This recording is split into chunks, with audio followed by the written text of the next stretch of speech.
CSK அணியில் புதிய வீரர் என்று தேர்வு செய்யப்பட்டுள்ளார். அணியில் இருந்த வன்ஷ் பேடி காயமடைந்துள்ளதால் IPL 2025 போட்டியிலிருந்து அவர் விலகியுள்ளார். இதையடுத்து அவருக்கு பதிலாக குஜராத்தைச் சேர்ந்த 26 வயது விக்கெட் கீப்பர் பேட்டர் உர்வில் பட்டேலை 30 லட்சம் ரூபாய்க்கு சிஎஸ்கே அணி தேர்வு செய்துள்ளது.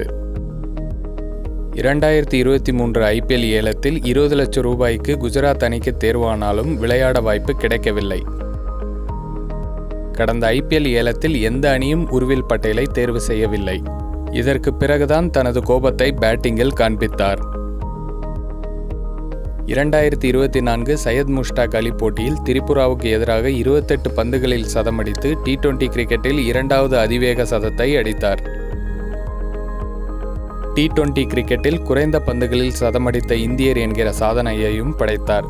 அந்த ஆட்டத்தில் 35 பந்துகளில் 12 சிக்சர்கள் 7 பவுண்டரிகளுடன் 113 ரன்களை எடுத்தார் உர்வில் பட்டேல்.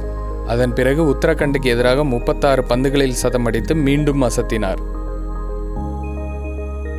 கடந்த வருடம் நடைபெற்ற 50 ஓவர் விஜய் ஹசாரே கோப்பை போட்டியில் அருணாச்சல பிரதேசத்துக்கு எதிராக 41 பந்துகளில் சதமடித்தார். விக்கெட் கீப்பர் பேட்டராகவும் இருப்பதால் சிஎஸ்கே அணிக்கு பொருத்தமான வீரராக பார்க்கப்படுகிறார். குஜராத்தின் வத் நகரில் பிறந்த உர்வில் பட்டேல் வைரத்துக்கு புகழ்பெற்ற பலன்பூரில் கிரிக்கெட் விளையாட ஆரம்பித்தார். 2017-18 பரோடாவுக்காக T20யில் அறிமுகமான உர்வில் பட்டேல் ஒரு பருவத்துக்கு பிறகு கூடுதல் வாய்ப்புகளுக்காக குஜராத் அணிக்கு மாறினார். இதுவரை 10 முதல் தர ஆட்டங்கள், 22 லிஸ்ட் A, 47 T20 ஆட்டங்களில் விளையாடியுள்ளார். அதிரடியாக விளையாடுவது எனக்கு இயல்பாக வரும் என்கிறார் உர்வில் பட்டேல். இப்படி ஒரு வீரரைத்தான் சிஎஸ்கே எதிர்பார்த்து கொண்டிருக்கிறது.